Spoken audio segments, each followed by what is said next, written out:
उद्या शनिवार दिनांक 16 मेला आहे शनी जयंती, म्हणजे शनी महाराजांचा जन्मदिवस आपल्याला साजरा करायचा आहे. वैशाख अमावस्येला शनी जयंती साजरी केली जाते. या वर्षीची वैशाख अमावस्या ही शनिवारी आली आहे, त्यामुळे खूपच छान योग जुळून आला आहे.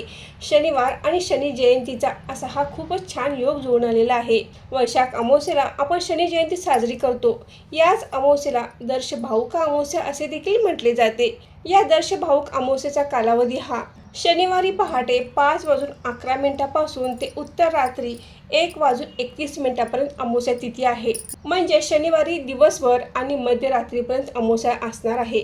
आणि दुसऱ्या दिवसापासून म्हणजेच रविवार दिनांक 17 मे पासून अधिक ज्येष्ठ महिन्याला प्रारंभ होणार आहे. शनिदेव हे न्यायप्रिय देवता आहेत. त्याचबरोबर ते मकर राशीचे स्वामी देखील आहेत. तुम्हाला किंवा तुमच्या घरातील कोणत्याही व्यक्तीला जर शनीची साडेसाती चालू असेल, पनौती चालू असेल किंवा शनी दोषाचे काही त्रास चालू असतील, तर आपण या शनी जयंतीला काही प्रभावी उपाय करायचे आहेत. शनी महाराजांच्या काही सेवा करायच्या आहेत. त्यामुळे आपण शनीच्या साडेसातीपासून होणारे त्रास आणि शनी दोषामुळे होणारे त्रास या उपायाने कमी होणार आहेत. शनी जयंतीला कोणते उपाय करावेत, कसे करावेत, कोणत्या सेवा कराव्यात याची माहिती आपण आजच्या व्हिडिओमध्ये घेणार आहोत. तर व्हिडिओ स्किप न करता शेवटपर्यंत नक्की बघा. नमस्कार मैत्रिणींनो, मी सारिका भक्ती विश्वमध्ये तुमचे मनापासून स्वागत करते. शनी जयंती आहे म्हटल्यानंतर आपल्याला शनी मंदिरात जायचं आहे, शनी महाराजांचं दर्शन घ्यायचं आहे.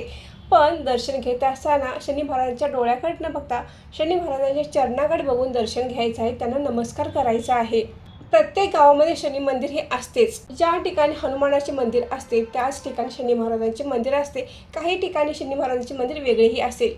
आणि ज्या गावात शनी महाराजांचे मंदिर नसेल त्यांनी मारुतीच्या मंदिरात जाऊन मारुतीरायांचे दर्शन घ्यायचं आहे. उद्या आहे शनी जयंती, तर शनी जयंतीला आपण कोणते उपाय करायचे हे पहिल्यांदा जाणून घेऊया आणि त्यानंतर आपण सेवा कोणत्या करायच्यात हे जाणून घेऊ. तर सर्वप्रथम आपल्याला शनी जयंती आहे, तर शनी महाराजांच्या मंदिरात जाऊन आपण दर्शन घ्यायचं आहे. शनी महाराजांचे मंदिर हे मारुतीरायांच्या मंदिराजवळ असते, तर तेथे जाऊन आपण दर्शन घेऊ शकता. शनी महाराजांचे जर मंदिर तुमच्या गावात नसेल तर आपण मारुतीरायांचे दर्शन घेऊ शकता.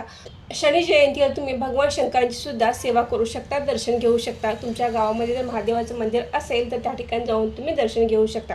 शनी मंदिरात जाताना आपण मोहरीचे तेल घेऊन जायचं आहे. त्या ठिकाणी दिवा असतो, त्या दिव्यामध्ये आपण हे मोहरीचे तेल अर्पण करायचं आहे. किंवा तुम्ही शनी महाराजांच्या चरणावर देखील हे मोहरीचे तेल अर्पण करू शकता. हनुमानाच्या मंदिरात जाणार असाल तर त्या ठिकाणी जो दिवा असतो त्या दिव्यामध्ये हे मोहरीचे तेल अर्पण करायचं आहे.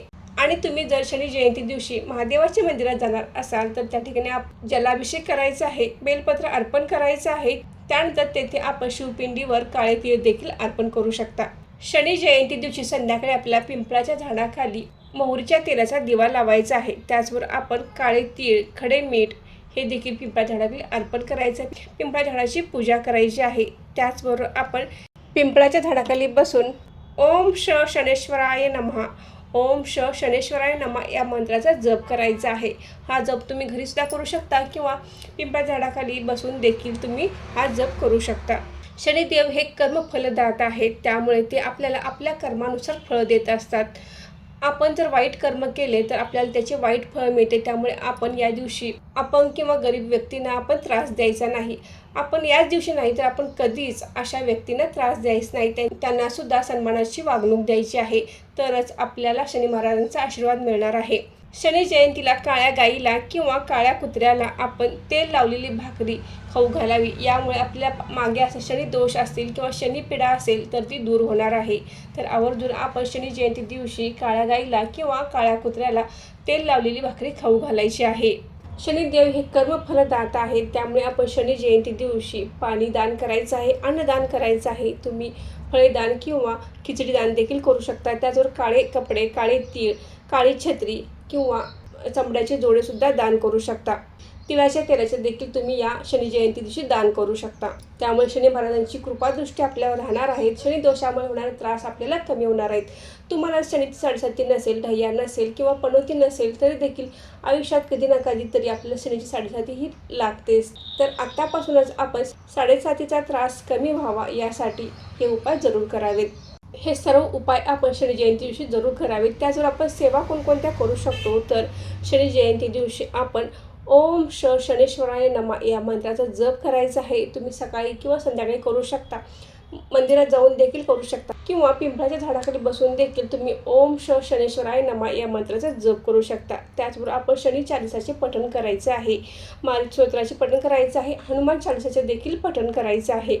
शनी जयंती दिवशी काही गोष्टी आपण विकत घ्यायचे नाही. यामध्ये मीठ, लोखंडी वस्तू, त्याचबरोबर तिळाचे तेल देखील आपण शनी जयंती दिवशी खरेदी करू नये.